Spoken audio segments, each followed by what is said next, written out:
wonderful to have you with us here today. And it's actually a great joy to welcome you all to today's webinar session. This webinar is hosted by the Anti-Racism Initiative of the G20 Interfaith Forum. My name is Marita Wagner, and I'm a member of this initiative. And for today's session, I have a pleasure to be your moderator. So, to give you a better understanding of today's context in which we meet, I briefly want to introduce myself to you. So, I'm a German theologian who had the chance to study at the universities of Pretoria and Cape Town. And I used to live in Observatory, which you see here on the slide. And it's in Cape Town, which is the geographical location we will focus on today. And this is how I actually became aware of the Amazon construction project and the resistance of indigenous communities against this mega project.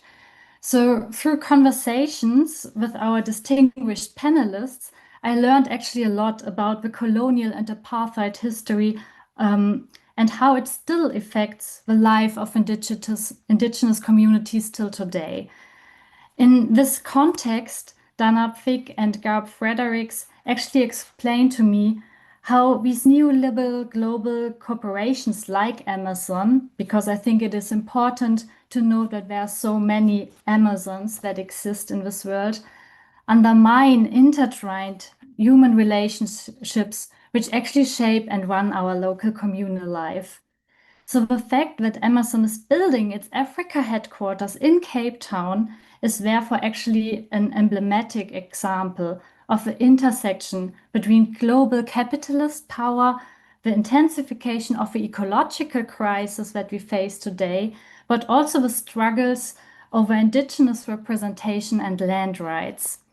So therefore, I actually want to thank you, Gaub Martinez Fredericks and Dana Greg Fick, for opening tonight this learning space for us, which allows to reflect on global hierarchies based on racism and capitalism, and how to be accountable by challenging these exploitative and life-negating structures. So it's my great pleasure actually to introduce our panelists to you in more detail. So our first speaker today will be Gaub Martinez Fredericks, who was born during the apartheid system in 1965, and he grew up as a so-called Cape Colored, which he describes himself as a deliberate myth creating through apartheid legislation that changed the identity of the Aboriginal San and Khoi people. Gaub Martinez did his education in agriculture, farm business management, but also nature conservation and environmental law, which will be very significant for our today's conversation. And on top of this, he also worked as a biophysical and environmental specialist for the city of Cape Town, actually. Besides this great knowledge he already has, he's also an historian of the Khoi and San life in the Cape region that we will cover on today. So welcome once again, Gaub Martinez Fredericks. It's really nice to have you here with us today.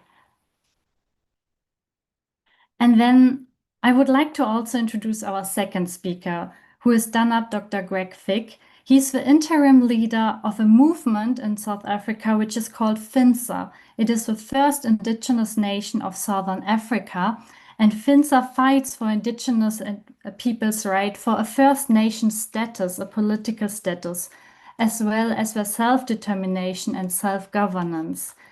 So Donald Fick has actually campaigned at very high-level discussions with South Africa's national political leadership for the recognition of indigenous so-called colored people as recognized Africans and Aboriginal people of Southern Africa, which will be important for tonight's conversation.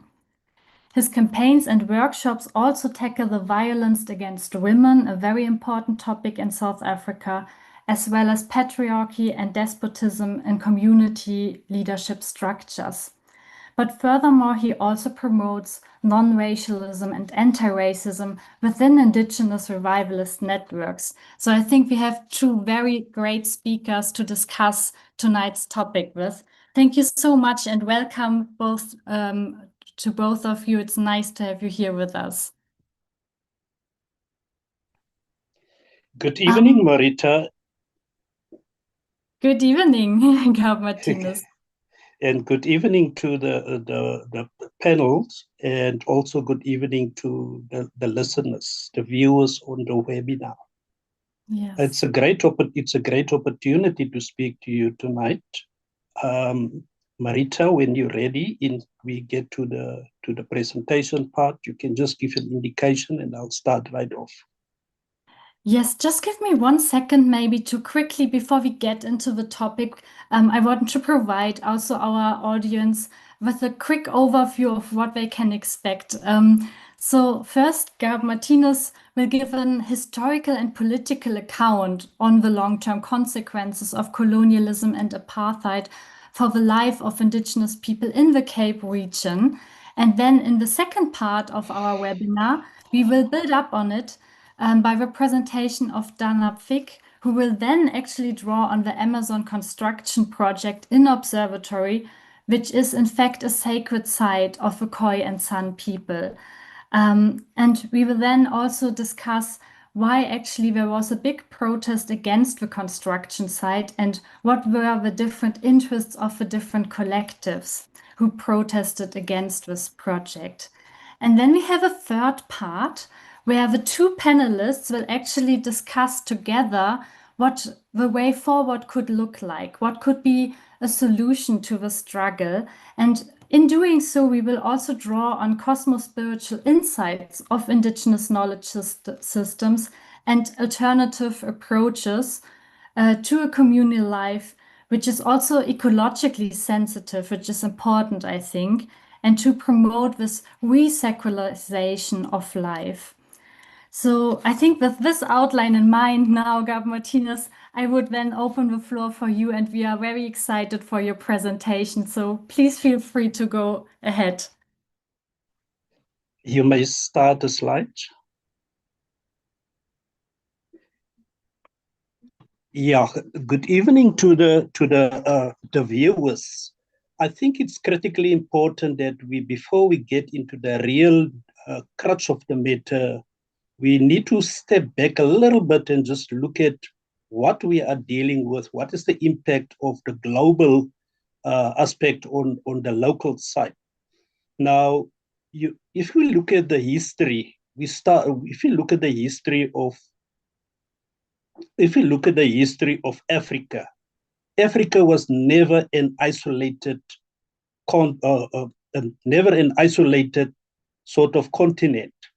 If we look at the establishment of global economy at around about 1000 BCE to 100 BCE, there was already trade happening connecting Asia with Africa and with Europe.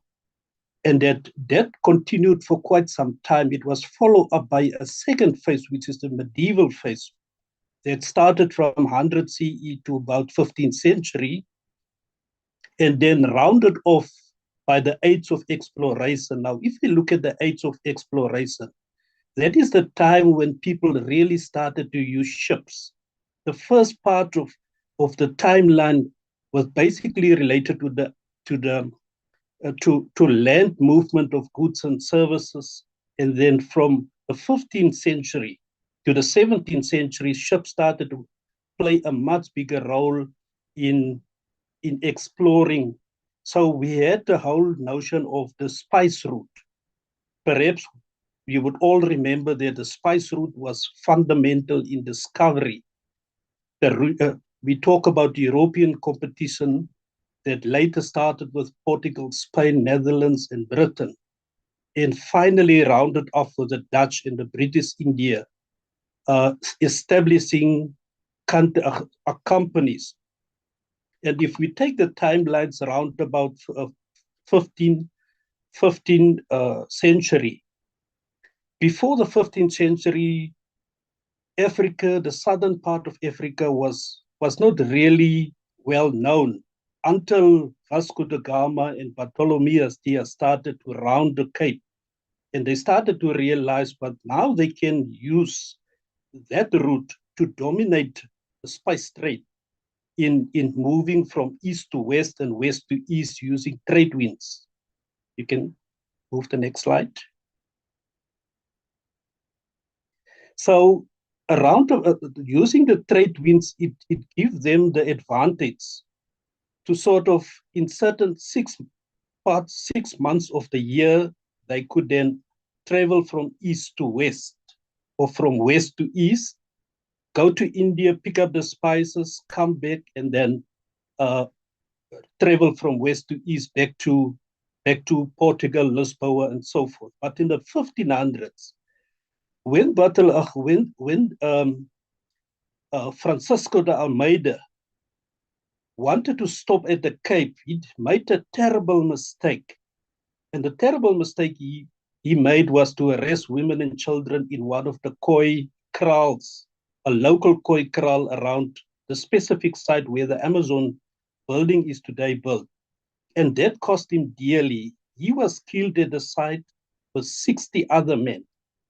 And after that, for about 142 years, the Portuguese avoided Cape Town and they haven't set foot in Cape Town after the killing of Francisco de Almeida until about 142 years later, Jan van Riebeeck arrived, but he used a different strategy. I believe he might have learned some significant lessons from the mistake that the Almeida made. So he came in with a different strategy. So instead of trying to arrest people, he came in with a softer strategy and using trade. Next slide. So he learned some important lessons from the Portuguese, and his strategy then was built around trade. And so he befriended some of the local Khoi people, in particular a person by the name of Otsumua, also ordinarily called Harry the Strandloper. And in history, people are told that Otsumua was a vagabond. It was a no good person. But he was a very special guy. He could speak 9 different languages at the time. And he was a good negotiator. He was a tradesman. And that is why Van Riebeeck used him to open up the interior. Next slide.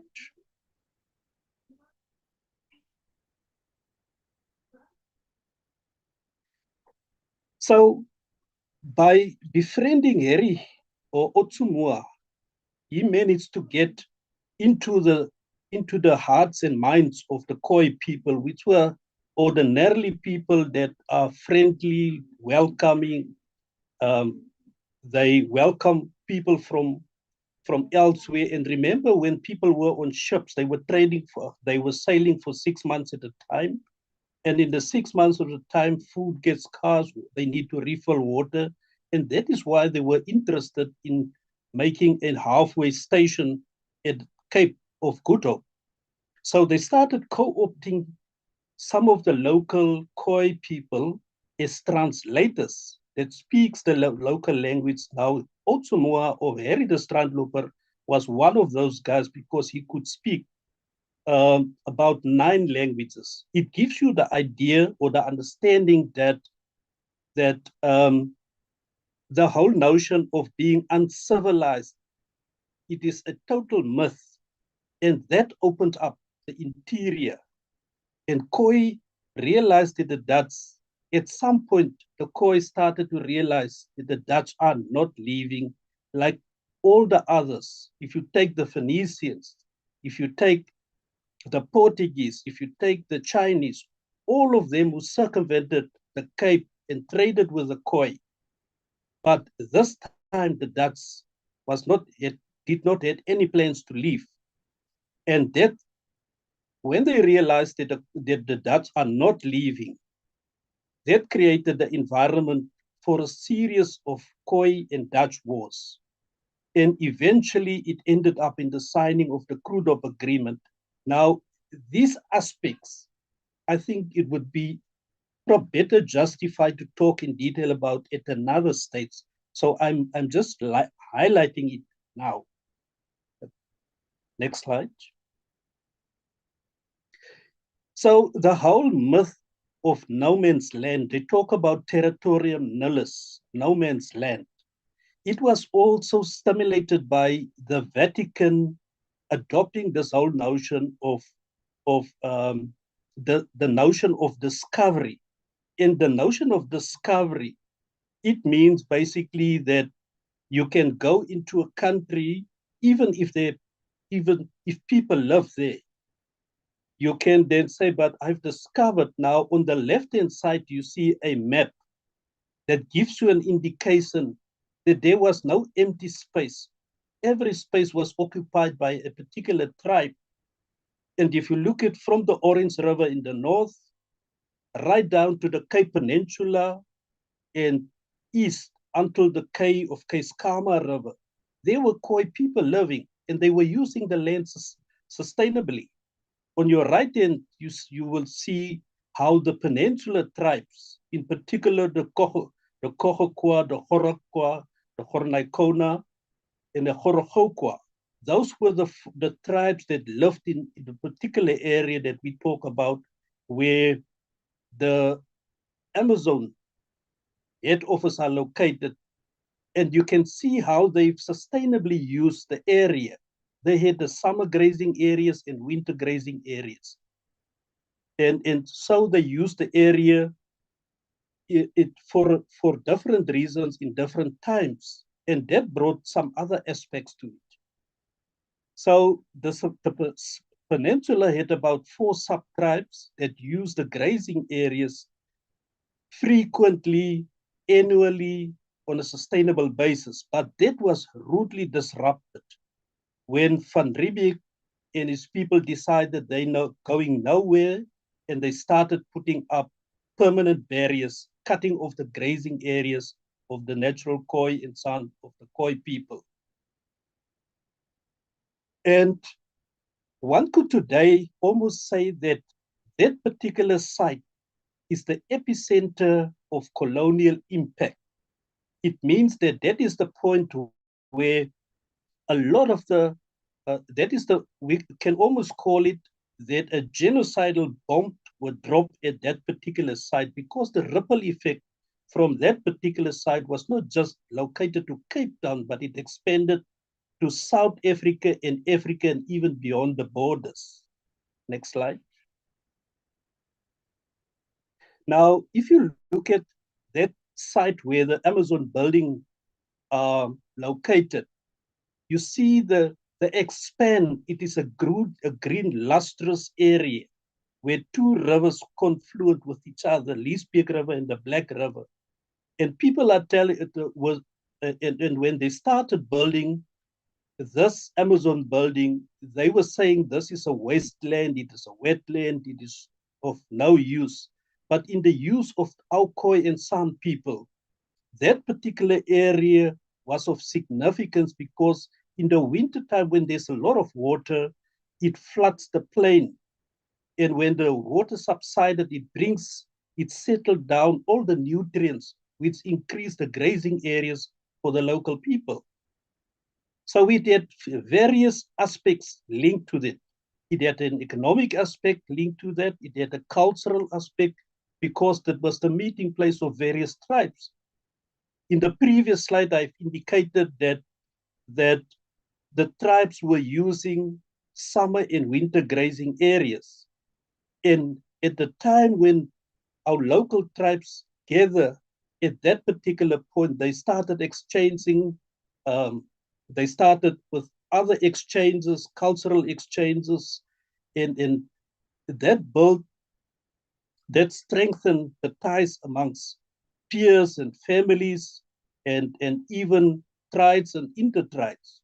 So the next aspect of it, it's a ecological, that was a significant role it played, was the preservation of ecosystem function.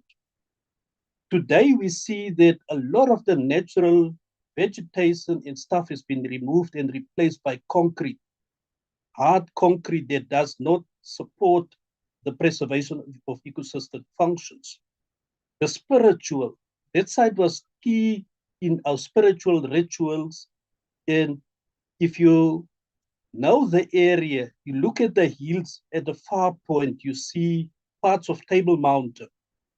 And that was significantly used by our forefathers and our ancestors to navigate and to look at the star. So that is why it had also a different name, Kamarodi Kais, which means where the stars gather. So at a particular time of the year, you could see the whole of the constellation at certain points from the observatory site. Now you sit with a big, huge building that now obscure the view from observatory to the mountain. And that cuts off the portal that our people used, where they look at this side and they look at the mountains and they look at the constellation of stars. So it is really painful to talk about that because we some people don't understand the value of that site. And then obviously there's the heritage, the history of that site. The first battle took place right there at that spot. And obviously, in terms of heritage, it's part of our ancestral burial grounds. It is part of our heritage sites where rituals and other spiritual activities took place. And that gives that site a very significant, that actually make that site a very significant site. Next slide.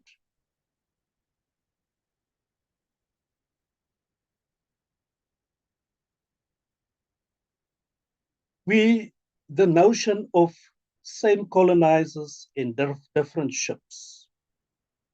One would ask the question, why would they choose that particular site out of so many other possible sites? There were sites available in Gauteng. There were sites available in Gauteng and in other places, but they choose to focus all the energy and effort on that particular site. It brings us to the conclusion that it was a systematic erasure of institutional memory of our indigenous people. It is because in the issues that I raised in the previous slide, I said that the site is so very specific for us as indigenous people that we are attached to, as indigenous people, we are attached to the land. We are attached to our environment. We are attached to the constellation of stars. This is how we operate as indigenous people. And by the developers forcing to use that particular site, they created division amongst indigenous people.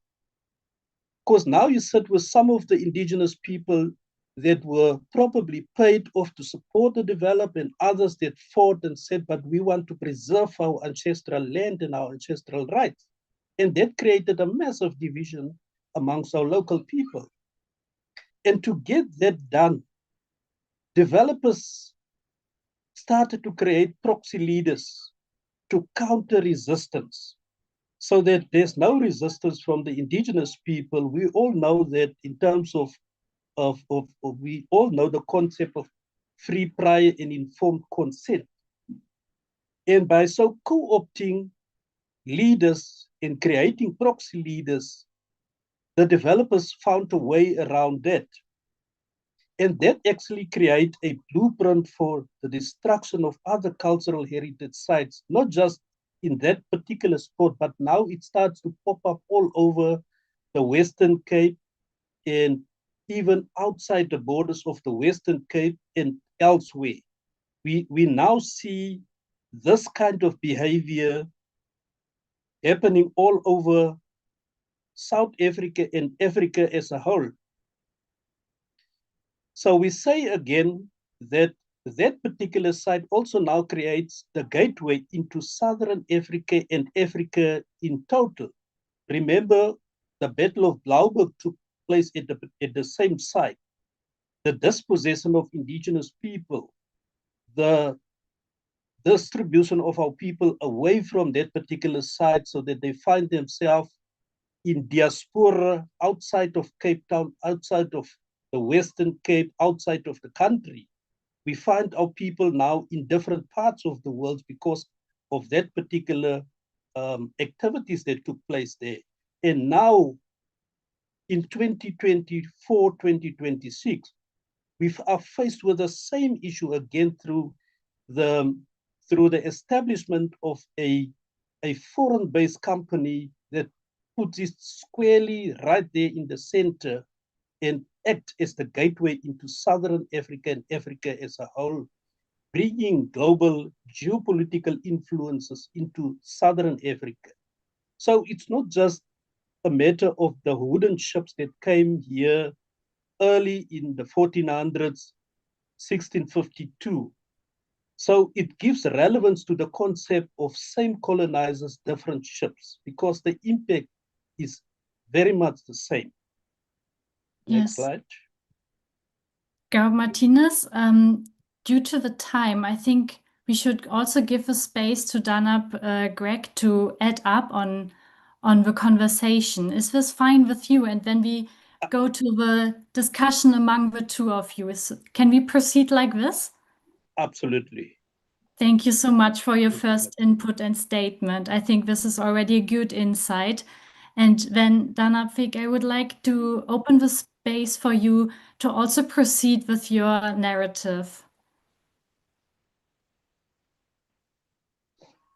Much, Rita, from my side, on behalf of the first indigenous nation of Southern Africa, Finza, I want to take this opportunity, first of all, to say thank you for the opportunity to be here and welcome all the viewers, and especially those that was here with the panelists and our team. The first question that I want to answer concerning the importance of the two rivers, based on my battle from the very start of the Amazon saga. It is important, and I know Danap Martinez alerted to the importance of this specific site, so I'm going to try just to give a background synopsis.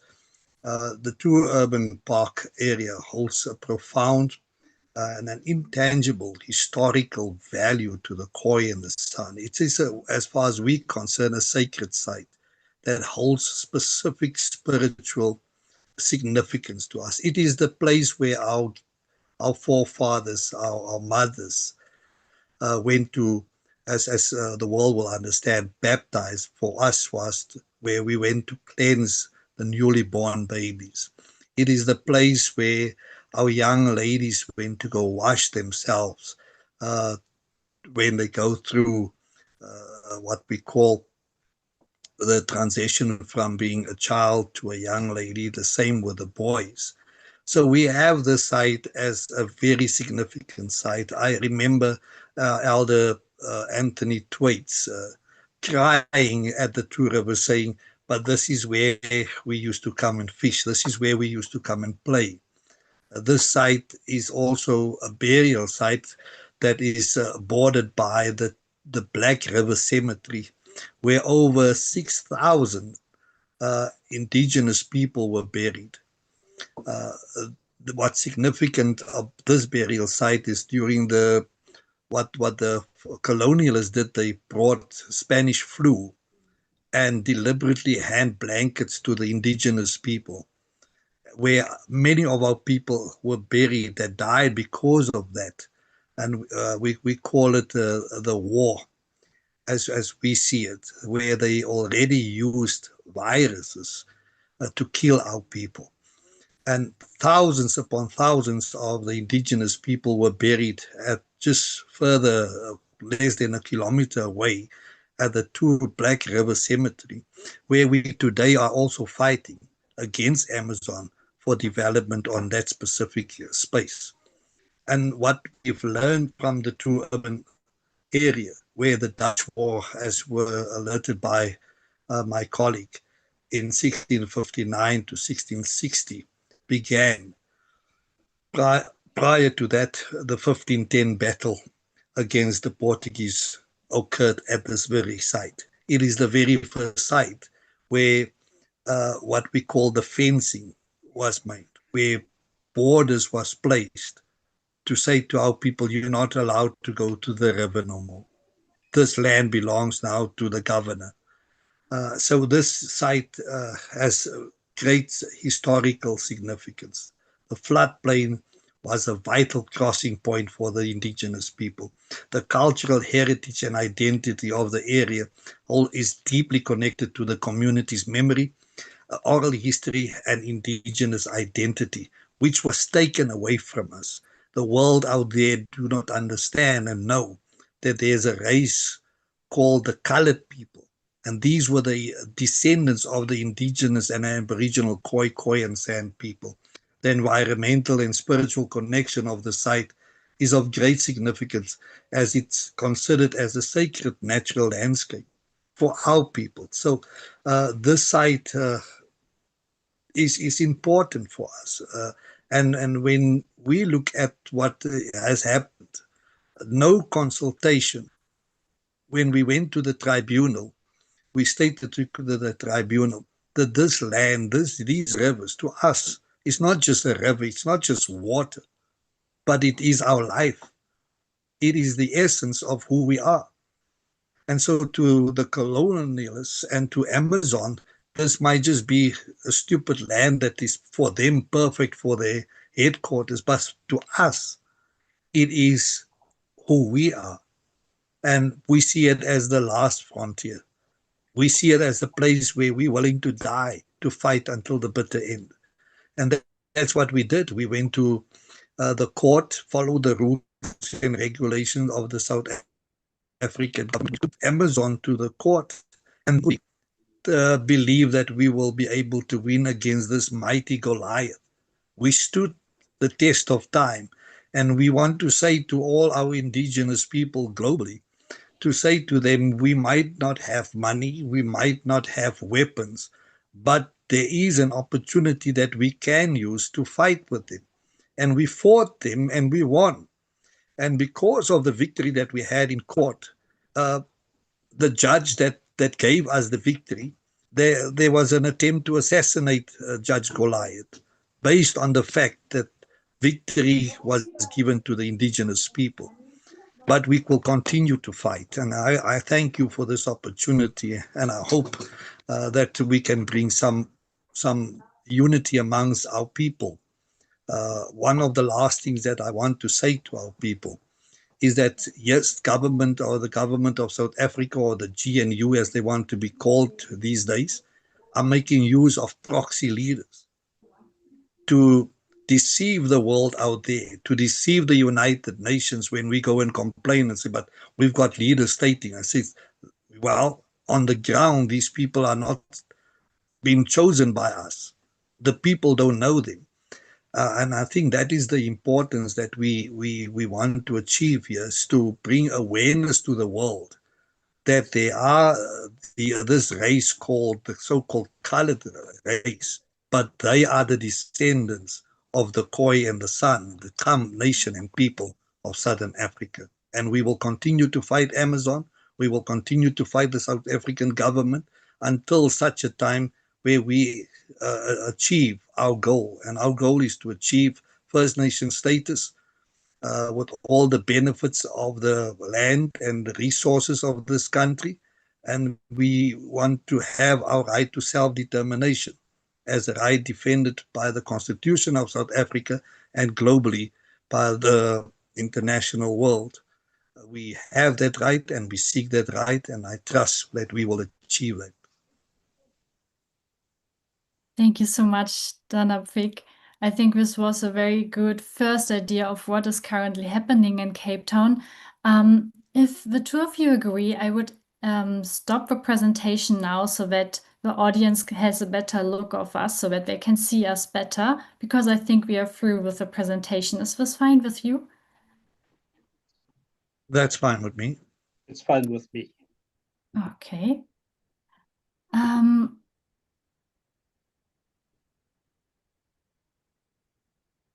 I just wanted, we have some time, Danapik, I just wanted to have a follow-up question, because I think it became a bit apparent, but why is it not enough to think about this conflict as a local conflict? How is it also connected to a global challenge? Because I'm now currently in Germany. I've lived in an observatory, and this Amazon building was just right behind my door, so to say. And now I'm in Germany, and again, Amazon is just around the corner from me. So I see that there is a close entanglement between the global north and the global south, but the costs, which are unequally divided. Can you help us to understand this a bit better, how these global entanglements are actually playing out here and why it is not just a Cape Town issue, so to say? Yeah, I believe this challenge is not a local or national challenge, but an international challenge. And for our indigenous people across the world, our indigenous and aboriginal people that find themselves in Australia, New Zealand, Northern America, wherever they find themselves, need to understand that there is a global importance why Amazon wants to bring their headquarters here specifically. And if they succeed, as things seems to be at this moment, how is that going to affect our indigenous people outside South Africa? What I believe is that the fight against Amazon our indigenous and aboriginal people needs to understand that globally we need to unite to fight as one. We need to join our forces, irrespective of the challenges when it comes to communication. We all face the same challenge because what we're facing today, they will be facing tomorrow, if not yet faced before. We know what has happened in Amazon uh, forest currently. We know what happened to the Aborigines in Australia, the Maoris in New Zealand, and our Indian people in Northern America. These are all challenges that until date we have been fighting individually. I believe that the time has come and now is upon us that we as indigenous people globally need to understand that we need to join forces, we need to become one, we need to establish indigenous and aboriginal united nation for ourselves, where we can globally and united speak for all our people. Thank you so much, Danab. Um, I think based on what the two of you have told us about, it is important now to think about, or the question is like, what can be the way forward? Um, Amazon is a very global force. It's not the only one. There are many different Amazons, as I said in the introduction, but over the past months, I had the chance to learn a lot from your cosmos spiritual insights, and we have been in close conversation. So, um, while talking to you, I got an idea of what can be alternative ways of living, because I think this is also what the colonial system taught us and how our mind got colonized, that we think this colonial structure is the only way of what life can look like. But by talking to you and walking with you, I got to see a different vision of what communal life could look like.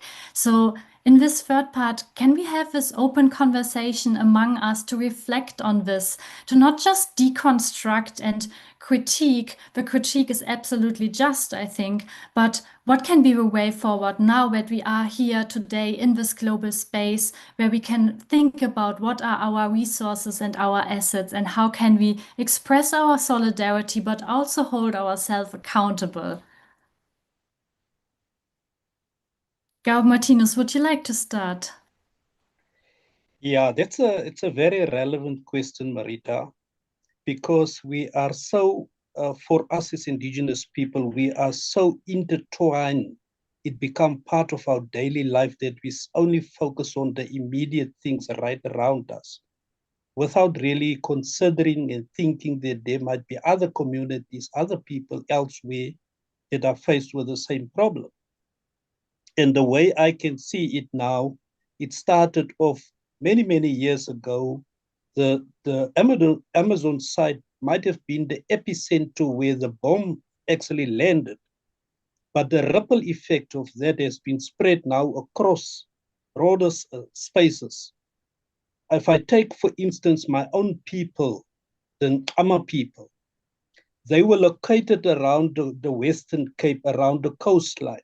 But through dispossession of our ancestral lands, they were forced systematically out of the natural areas.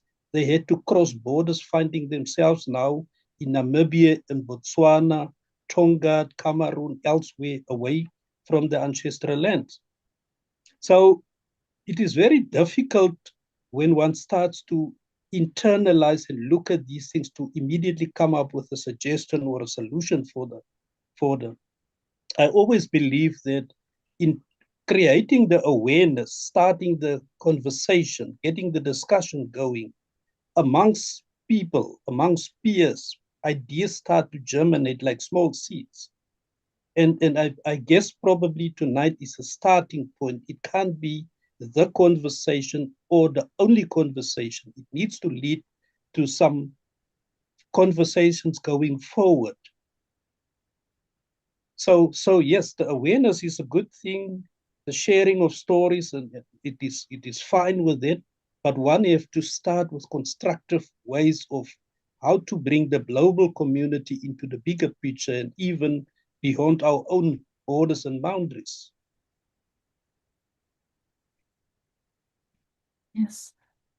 Banapvik, would you like to add up on it? Yeah, I think from my side, I think it's important because what is most probably happening here in South Africa is happening to other indigenous people globally. If we look at this, the strategy that Amazon has been using uh, with concerning this, their headquarters being built here on our sacred site, they have offered indigenous people like myself, money was offered, bribery was there, and those that refused to accept the bribery, they started with threats, uh, you know, slandering, etc.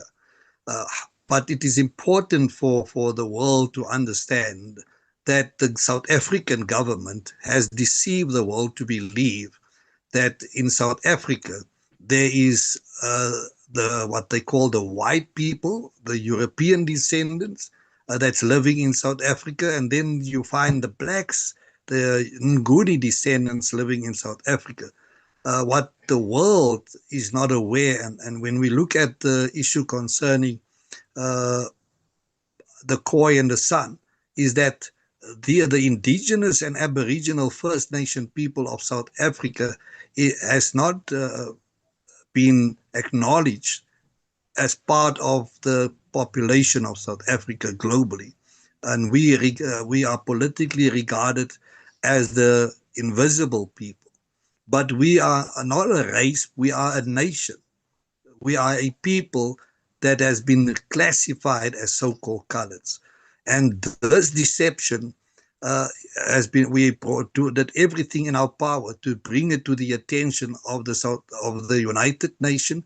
We've submitted complaints to the South African Human Rights Commission, and the South African Human Rights Commission brought it to the attention of the South African government, which completely ignored the recommendations made by the Human Rights Commission of South Africa, and have completely rejected the recommendation by the Special Rapporteur of the United Nations. So the world out there is not aware of the so-called colored people who are the first indigenous nation of Southern Africa.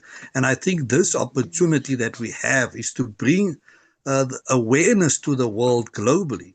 And there might be other indigenous people in their geographic global areas where they live and find themselves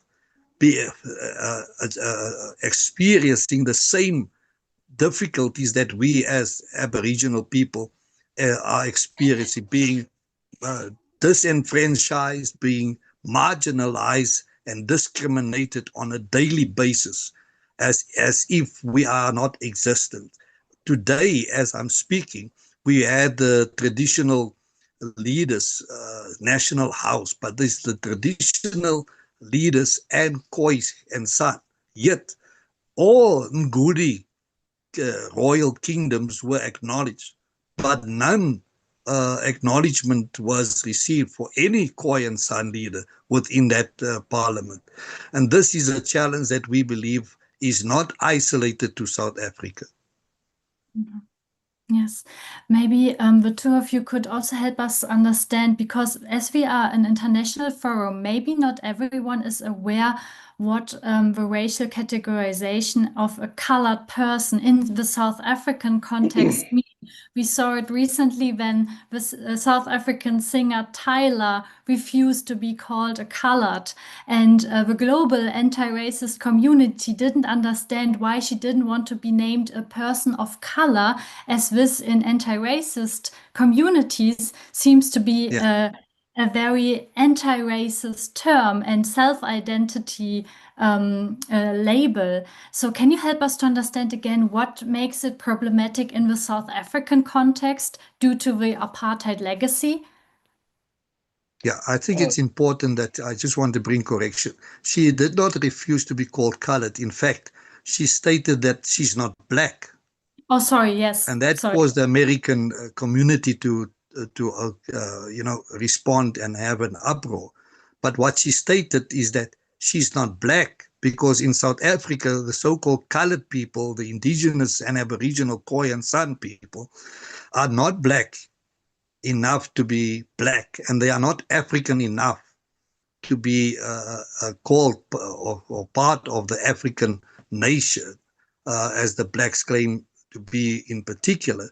And what we are receiving here is the definition, the legal definition of a so-called colored. And I think that is important globally, because we are forced into specific categories, O being of white descent or European descent, O2 on our identification numbers at the end is that you are of Asian descent, 083 you are of Griqua descent, 084 you are of Chinese descent, 085 you are of Indian descent, of Asian descent, 086 you are of the Korana, Nama, 087 Bastard, 088, 089 bastards. And so we are legally classified as non-human. We are classified as rubbish. We are classified as non-human, subhuman. We are classified as bastards because we don't know who is our fathers, based on the fact that Europeans came here, the colonizers came and raped our foremothers, rape our sisters. And this is what we are suffering daily. It's a daily classification that has been repealed by the apartheid regime in 1991. Yet today, 2026, the South African government persists in discriminating against us. And I think it is quite, the South African government should be named and ashamed to take the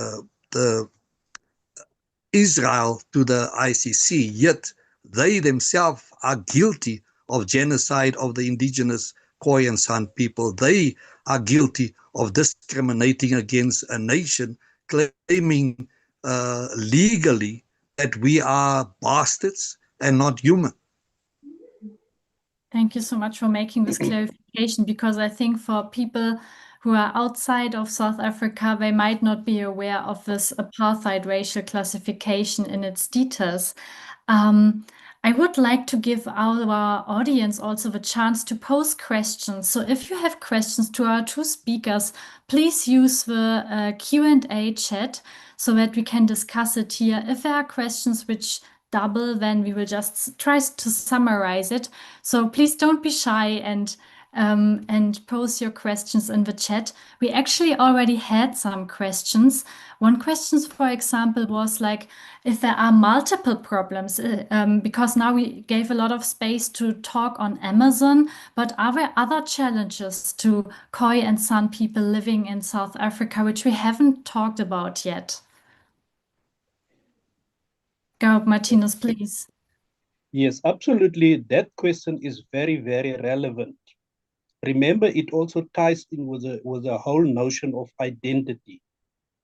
The identity, if you take South Africa, you have about 12 official languages, of which none of them refers to Khoi and San people. I am of Nama descent.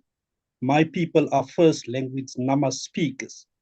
And that is the oldest language. That's probably the language that Vasco da Gama, Simon van der Stel, Jan van Riebeeck, and everybody else heard when they arrived in Cape Town. But now the current notion is that they in the school curriculum, the narrative in our history books, in our school books, is to say that we are extinct, we don't exist anymore. That makes us invisible. And that is why they had to reclassify us as indigenous people to the term colored. So to mask this whole thing of we coming back and claim our identity, which is linked to our language, I always say that your language are an indicator of your identity. It links you to your customs, your cultures, your traditions, and finally to your ancestral land. We have sufficient records to note that which part of the country was allocated or was occupied by what tribal areas. And by denying people their tribal customary identity, you strip them totally of the possibility of rebuilding that. Now, in South Africa, we have this notion, we call it the zebra notion. This use only classified as white or as black. And you look at discussions around land and land ownership and land distribution. There's two groups of people that talks about land ownership, land distribution, and it happens in the absence of the indigenous people who are the real owners of the land. They've been made invisible by the collective name to say, but wait a minute, we are all black. Don't come with your Khoi or San identity because we are black. But when it gets to economic opportunities, suddenly they realize, but we are not black. And so black opportunities is only identified for people who call themselves black in particular. And that put us to the margin. You find the Khoi and San people on the periphery of all the economies. There's even new legislation, the Amended Employment Equity Act, that basically gave an instruction to government and other private companies to say you have to reduce the employment of so-called colored people to a certain level to accommodate and to make sure that those positions are only available to people called black people. This is not a racist, that is not a racist statement that I'm making. That is a reality check. And we could see what's happening. If you look on the news, you see people classified as so-called colored, the gang violence, all the social ills that's happening. It's concentrated amongst our people. I always say that people who are not employed, people who are not educated, people who don't have a chance to better their life will end up in the criminal justice system. And this is what we see. We look at the jails currently. 90% of the people sitting in the jails are of the Khoi and San so-called colored people.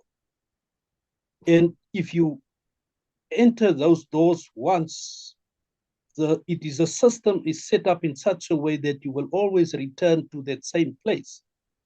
So how do we get our people to get out of that notion? It can only happen by making sure that our people are part of the mainstream. Remember, the land does not only, it is not land as an abstract. It comes with as indigenous people, we are attached to our land. That's why you get a particular area called Namakwa land. It makes reference to the Nama people that lives there. The land are us. We are the land. We cannot be separated from the land. So it has a spiritual effect when you take somebody out of a particular land where he's spiritually connected and you displace that person. That immediately breaks that bond with the land, its resources, and its spiritual connection. And that is what we see. We also see deliberate assimilation of our people.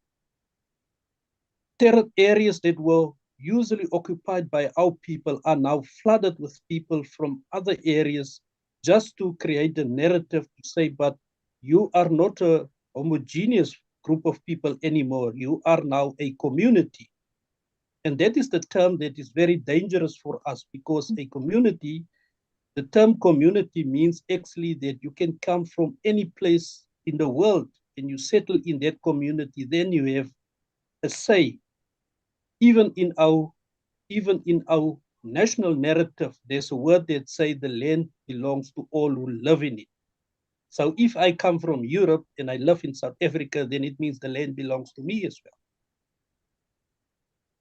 If I may just come in there, I think it's also important, Galpa Martinez, that our viewers are aware of the fact that our language, even though it's incorporated in the South African emblem, and it is not part of our curriculum. It is not recognized as a language nationally. All 11 other languages, including the Chinese language, is recognized by South Africa, but none of the indigenous languages are recognized. And what we are saying to the world is that those the first colonizers that came here deliberately pull out our teeth, kicked out our people's teeth. Today, we are not enabled to speak our language. We are not enabled deliberately to teach our children in schools our languages. And we are fighting for our languages to continue to be existent. Uh, and this is important because other indigenous people, I believe they are also facing the same situation where they are deliberately taken the language of the indigenous people. And if you take the people's language, you take the people's land, then you take the people's life. And this is also part of a genocide that our indigenous people globally are suffering. And if we do not stand up and fight for our language, we do not stand up and fight for our land, we will face the ultimate goal that the colonizers want to achieve, and that is the, as they put it, determination. Because that's what they want to. They want to exterminate us because they see us as animals and not part of the human race. And this is heartbroken that in the year 2026 we have people that is still being recognized as subhumans, animals, and not part of the human race. And this is something I believe is globally, that is other indigenous people outside South Africa is also suffering. They too are being discriminated against. They too are facing extinction. They too have to fight for their languages to be recognized by the state. And so that should bring us together. Yeah, now that you both were mentioning it, I realized during my studies in Pretoria that for theology students, it was quite common to go and attend a German class because the big academic theologians, they are supposed to be Germans. So many people wanted to learn German to read the original theological texts from Protestant and Catholic Christian theologians in the original. So even me as a German coming to Pretoria, there was an offer for me if I wanted to go and attend a German-speaking language class. So maybe this just to highlight actually that now that I listen to you, I can relate to it. And actually also, I mean, that was how we actually got in touch with three of us because I felt there's a certain knowledge which is not present in the theological curriculum in the education. In between, I think before COVID, there were some classes and a first try to also bring in indigenous knowledge systems, but it's not really there yet. So, what do you think? What is needed with regard to education, like also from the political and structural systems? What are the policies and political policies also which need to be enacted then?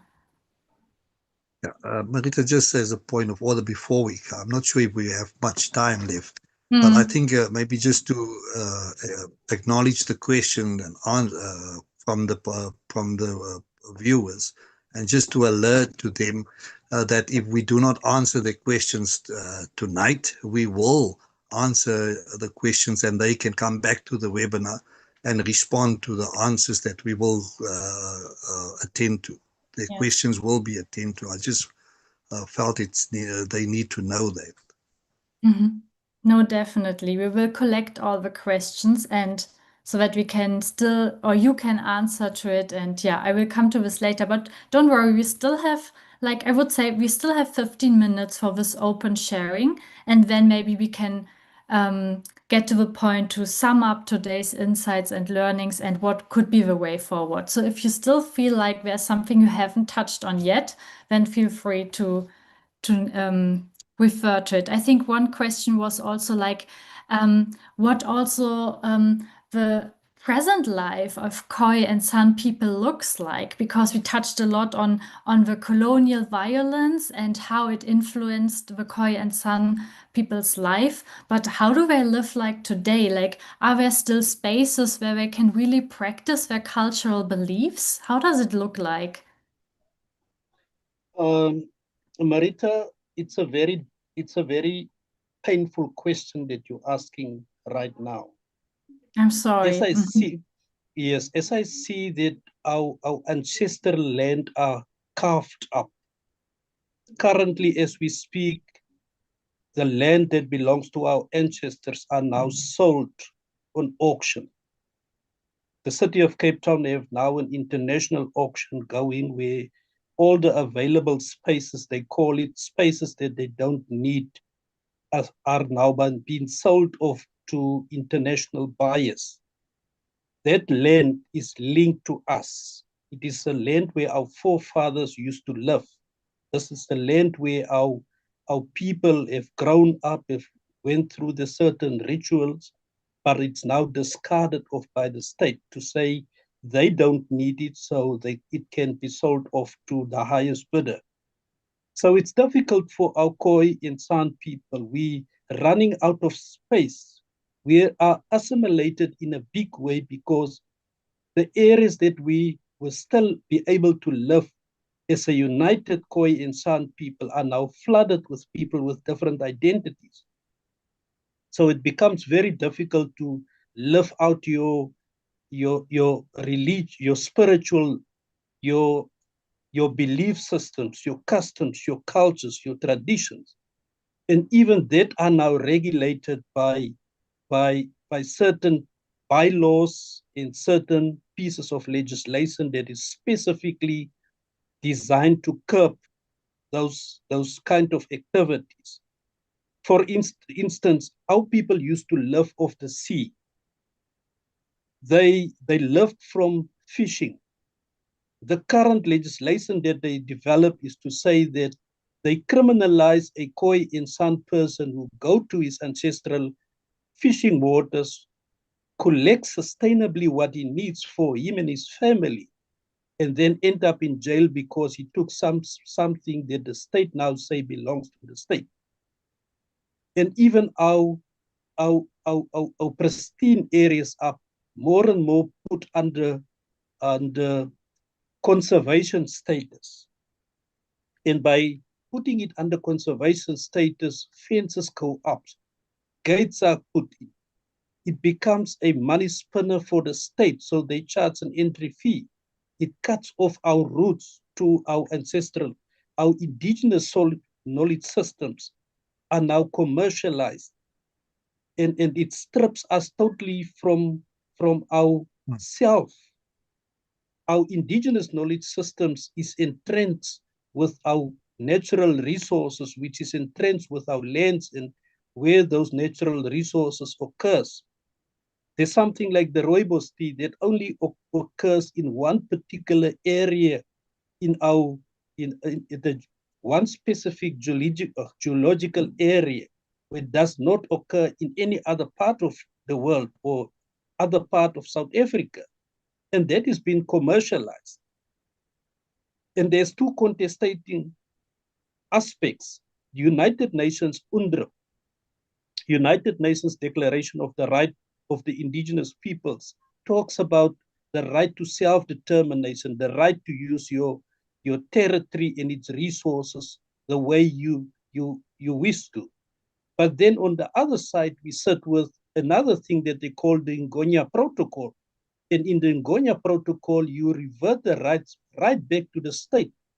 And the state takes control of the indigenous knowledge systems of and the resources of that people, commercialize it, and then give certain people a portion of what they're supposed to get.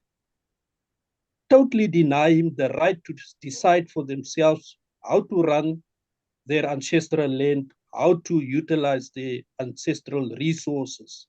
We now see that in parts of the country where our indigenous people still have a little bit of control, the whole notion of geopolitical influence become much bigger. The whole notion around renewable energy, the need for scarce minerals becomes bigger, and those are the areas targeted. It's because I'm of a Nama descent. They always used to say that Namaland is such a desolate area that I don't even want to bury my enemy in it. Until they came to the realization that Namaqualand, the wealth of Namaqualand is not on top, but is underneath. It is well endowed with scarce minerals, with valuable minerals, and now everybody wants to have a piece of that pie. And it means that the indigenous people who for centuries sustainably used that land and its resources are now pushed out by our political systems, by our government systems that now say, but minerals in general belongs to the state. I'm Gulp, not if sure I can if I just answered. add there, what is also very important, Marita, and I think Gulp Martinez in his presentation at the beginning touched on it, is the fact that the government is working together with the churches, the what I call the traditional or mainline churches like the Anglican Church, the Catholic Church, etc., with Amazon, also partnering with the churches to sell our cemeteries, to sell our land, to sell our spaces where what they call in South Africa mission stations.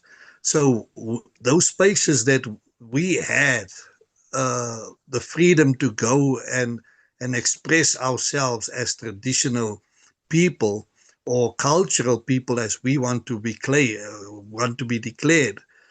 We are a cultural nation and not as much a traditional Nguni nation. And we find it very difficult because most of the land it has been allocated for us where we can go to, where we can have our kraal, where we can celebrate our ceremonies, now is in the possession of the churches, which were made custodians of the land to protect the rights of the indigenous Khoi and San people. I am of the Inakwa people. Yet my land, my forefathers' land, most of that land was taken and today is in the possession of the family of Nelson Mandela. and they take our land. The land in KwaZulu-Natal is in the possession of the Zulu kingdom, and whatever is left is in possession of the churches. Yet none of the churches, not the Catholic Church or the Anglican Church or the Netherlands Church, none of them has ever come and say to the indigenous people, we are in possession of your land, here is your land back. They're not giving it back. Instead, what we have seen, what the city of Cape Town is doing, auctioning over 50 huge spaces that belong to the Khoi and the San Khab people, the churches are doing exactly the same. They too are oppressing our people. And let me make it very clear to you that the churches, we are very well aware, have apologized for their partnership when it comes to the slavery of indigenous people, the slave trade. The Catholic Church apologized internationally. The Anglican Church apologized. Yet, when it comes to the Khoi and San, they too are still being oppressed by the churches who are in possession of land that they're supposed to hand back to us. Now that we're rising up and fighting for our right to self-determination, now that we are standing up and fighting for our minerals, as Danap Martinez alerted to you, now the church are saying, well, hang on, instead of giving the land back to the indigenous people, they are selling the land. Our people have been forced to accept Christianity. Our people have been forced to be, like I said, one of the bishops, Anglican bishops said to me, we made you human. This is what they stated to my face. And we as indigenous people, I am sure other indigenous people in other parts of the world are facing the same challenges, where churches have been given custodianship of our land. And today, if we do not practice Christianity as they desire us to practice, we are bastards. We are not humans. Because as far as they are concerned, we reject God, we reject. Yet we are a spiritual people that know who our God is. We might, in our own language, speak to him as Chikwa, but he is our creator. We are a spiritual beings. We are a spiritual people that is sacred when it comes to our expression of our spirituality. We are not a religious people. We are a spiritual people, and we do have the right to practice our belief systems and worship our God in the way that our ancestors and forefathers were free to do so. But when it comes to the land issue, maybe Martinez can share a little bit more. It is very important for us that the world out there must know how we as the Khoi and the San people are suffering at the hands of the churches within South Africa. Matthias, do you want to respond to it directly? Yeah, I mean, what Dana Greg Fick has just said now, it is 100% correct. I mean, there's thousands and millions of hectares of land that was placed initially under the care on behalf of the indigenous people, and it was even tied up in legislation that we call the Mission Stations and Reserves Act. But they were appointed as custodians on behalf of the Khoi and San to ensure that there's no further encroachment, that there's no further theft of land. And now the same people that was appointed at the time as protectors of the land now claims to be the owners of the land and selling that land that they were supposed to protect on behalf of the indigenous people. They're selling that pieces of land off now to the highest bidder. And in all the cases, it is not South Africans, it is people from elsewhere who have deep pockets who can fork out a significant amount of money And where does it leave us? Your earlier question are, how does the indigenous people of this country survive? And, and taken into account that we had a system that linked us to the land. So without land, we cannot survive. It is taking us spiritually away from our ancestral connection. Even our graveyards are not safe. Our graveyards are now dug up, and the remains of our ancestors are discarded, are put in boxes, are put in places there without the necessary respect for it, just to get access to that land where our people were buried. And those are the kind of painful things. I mean, we can talk probably all night about all of that. But the $1 million question comes up is, what do we do? How do we take this and put something into action in averting these kind of things? Yes, I see that is also what is asked on the Q&A chat. Of course, like what can be the way forward? Is it compensation? Is it reparation? But also, I think our audience is from different backgrounds with different social positionings. So, what is your hope, or what do you think can also people do who are like living in the global north and who are watching here tonight and listening to you and maybe hear something they haven't known before? Like, what is a way of unlearning and relearning so that we can also think together about how to create a better world in which we can all live in dignity and being liberated? Do you have some advice? Marita, I think it's important for our viewers and for the indigenous people globally to understand that Because also not for everyone many like me has years, a chance to be in South Africa and to learn with you and get that knowledge, which I don't get through formal education in Germany, for example. So I guess many people are also wondering, but how can I make a contribution and be responsible? Sorry for interrupting you, Danap. I understand.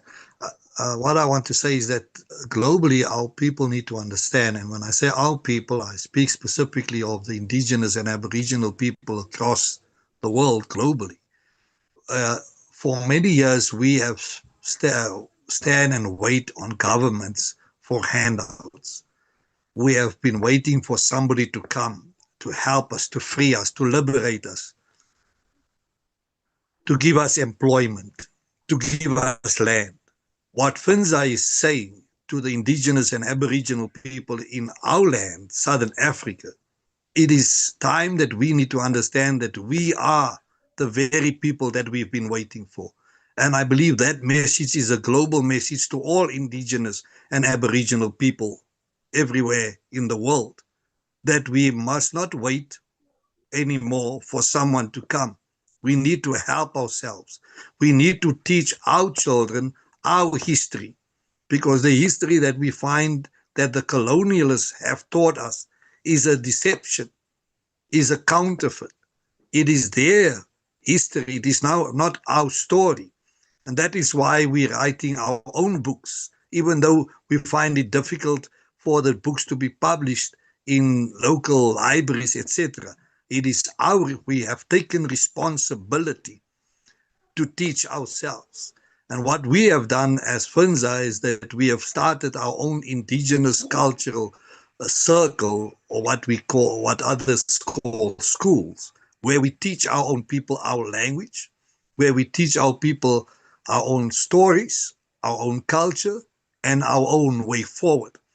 And for me, the very important thing, the most important thing that I hope that will come from this webinar is for other indigenous and aboriginal people to get to that understanding that we have to unite. We have to unite as indigenous people, so-called colored people in South Africa. We have to unite as indigenous people in Southern Africa, in Africa, and then abroad globally.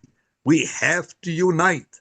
We cannot fight an international colonialist, neo-colonial system if we going to do it on our own. As one nation, we might be able to challenge them and win a fight. But globally, if we stand united, we can fight the war against the discrimination, marginalization, and disenfranchisement of the indigenous and aboriginal people globally. We have to do it. And I believe that we must start by acknowledging who are the leaders that is for us and who are the leaders that is against us. Lastly, I want to say that our problem was there for many years. For 400 years, the Khoi and the San have been fighting for our liberty and freedom. For 30 years, under the new dispensation of the so-called ANC democratic country, we had political parties. And in the past 30 years, they have done absolutely nothing for our indigenous people. So if there's any proof to the pudding, what have they done for the past 30 years? What have they done for the past 100 years? So I want to bring it to the attention of our viewers globally, to the indigenous and aboriginal people, that the political system is a system that has been created by the colonialists. They have created a system to keep us in bondage. They have created the political party system to ensure that they, at the end of the time, will be able to deceive us. And it's no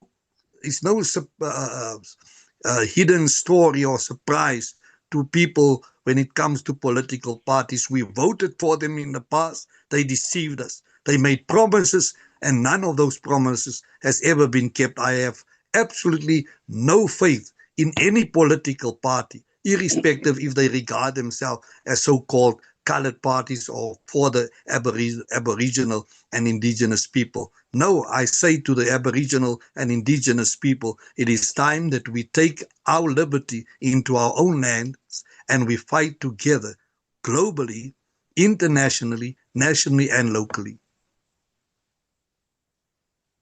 If I can maybe add to that on what Danap Greg Figgis just said, there is a groundswell.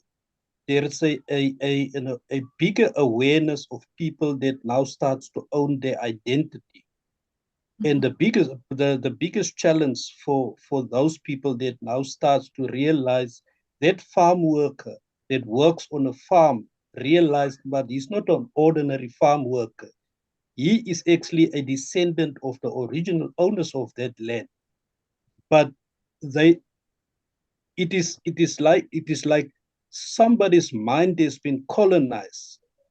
And in our narrative, the current narrative that is now being driven into our mainstream media, it is like making you constantly aware that you are a person that have no particular right if you don't conform to certain identities. And that is very painful. So we would like to get to a point. I am a Nama person. I come from a history. I'm probably number 17 in a lineage of Nama leaders, which in your history books you would say we are extinct. But I can prove today that my people has not disappeared. They are not extinct. The only thing that happened that they were renamed into a different identity. So what we are doing now as Nama people is we have annual programs where we get together, we exchange, we set up a Nama festivals. And the purpose of those festivals is basically to recreate, to rebuild our customs, our cultures, our traditions. But then similarly to the Nama festivals, we have an opportunity for the real leaders that we put around the table to sit around and discuss the way forward in terms of bringing the nation together under one roof.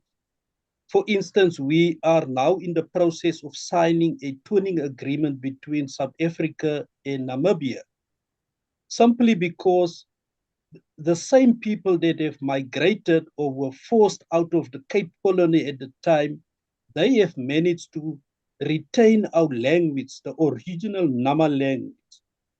They have retained some of our customs, our cultures and traditions. So doing the twinning agreement, now we want to bring in the same people back into the Cape so that we rebuild that part of our. And the unfortunate part is because of the distance, resources are very scarce. Funding is one big problem because it's between South Africa, between Cape Town and let's say the southern part of Namibia is probably between 1,400 and 2,000 kilometers, one side. So with our own little bit that we now raising is that we doing the work that our government was supposed to do. Remember, our government have in its constitution, section 235, that say there's the right to self-determination. It has in its constitution, section 211, that say that customary law must be applied where it exists. It has signed the UNDRIP. It has signed resolution 169. It has signed the Covenant on Political and Civil Rights. It has signed and ratified the Covenant on Economic and Social, Economic and Cultural Rights. So besides all of those commitments that our current government has made, they don't deliver on that part. So we say enough is enough. We can sit and wait and moan every day. So it's time that we stand up and we do the work ourselves, and that is why we are involved, myself and Leader Greg Fick. We are involved in making sure that we run awareness campaigns, that we inform our people, that we start decolonizing their minds so that they start to realize that they are not the forgotten people that everybody tells them about.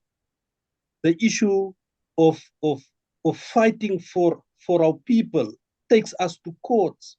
And you know the court system is set up that if you want to take a particular matter to the court, it costs you 10,000 rand just to appoint an advocate to speak on your behalf in a court. And we know that the capitalists understand that system, so they drag a simple court process out, can be drawn out for months. Yes. And when it's drawn out for months, it means you run out of resources, you run out of money. So justice never prevails, simply because you don't have the resources to stand Yes. up to those capitalistic approach. Yes, thank you so much, Gaub Martinez. With regard to the time, like you said, we could talk all night about it because there are so many different aspects, and I think that's what makes it so complex to understand actually the challenges. So I really appreciate it. Thank you for also your final statements now for what is the vision for the way forward and how we can connect and walk this way together.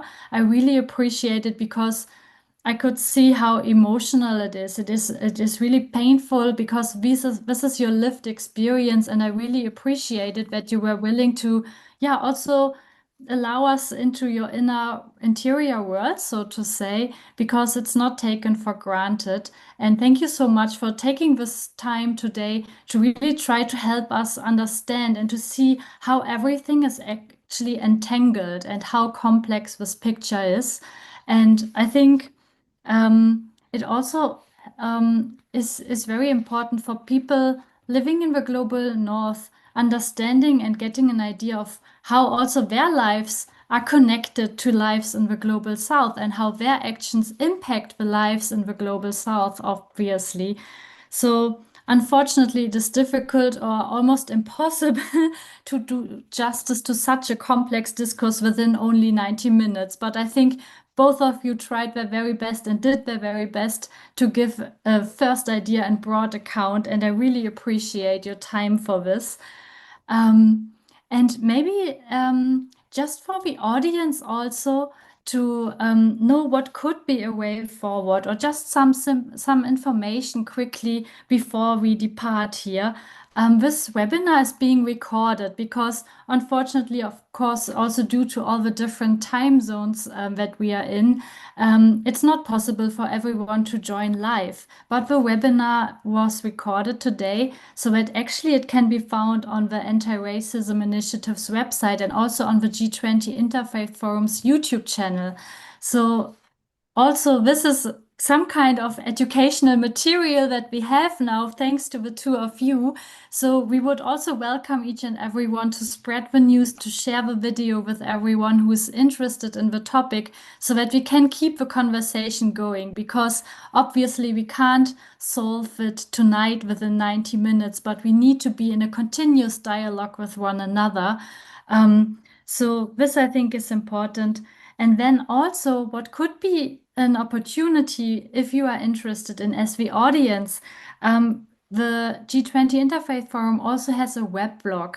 So if you want to share your personal narratives, because of limited time today, it wasn't possible for everyone to share their individual stories and narrative. You can do so by writing your own blog article, send it to Danab Fig or send it to Gaub Martinez, and then they will forward it to me so that we make sure that these voices are also documented and that we can also have a further conversation with one another and have an exchange and reach out to each other. I think it's also important, like you said, to be aware of each other's presence and who else is actually committed to the struggle. So thank you so much. I really appreciate it. If you still want to have a final statement, then go for it. But then we really, unfortunately, have to depart for today and then meet again another day. Yeah, Marita, from my side, thank you very much for creating the space, the platform that we can share some of the aspects of our daily life and our experiences, so that like you call it, the global north and global south, so that we start realizing that we are interconnected, we are linked to each other in a very, very strange way. Yes. That what happens in the global south also affects people in the global north and vice versa. And maybe it creates an opportunity to start directly networking, if that is an opportunity, even if it's a direct outflow of this discussion, so that we have and create an opportunity so people can directly network, and we could continue the discussion maybe at a later stage at a more personal level. That would be great. Yes. Yes. Thank you so much, Gaub Now, Martinez. from my side, just to conclude, I believe that we are unfortunately faced today with a great decline in the respect for the sanctity of life and the desecration of our burial sites, unfortunately, are of no concern or of little importance to neo-colonials, capitalists like Amazon and the South African GNU government. We as a people need to understand that as long as we have others that must recognize us to be human, we give those people the power to enslave our minds. We have to rise up and claim and state who we are and declare who we are. Globally, it is important for the indigenous and aboriginal people to understand that we don't need their recognition to be human. We are humans, and therefore we have the right to fight for our right to self-determination and for equality. And I believe that we will achieve that if we do it as a united force. Thank you so much, Danab Fig, for these final words. I think all we can do now is to say, go well, stay blessed, and we see each other soon again. Thank you so much for joining us tonight, or enjoy the rest of your day, depending on where you are, and all the best to each and every one of you. See you soon again. Thank you so much. Ganz. Gangans.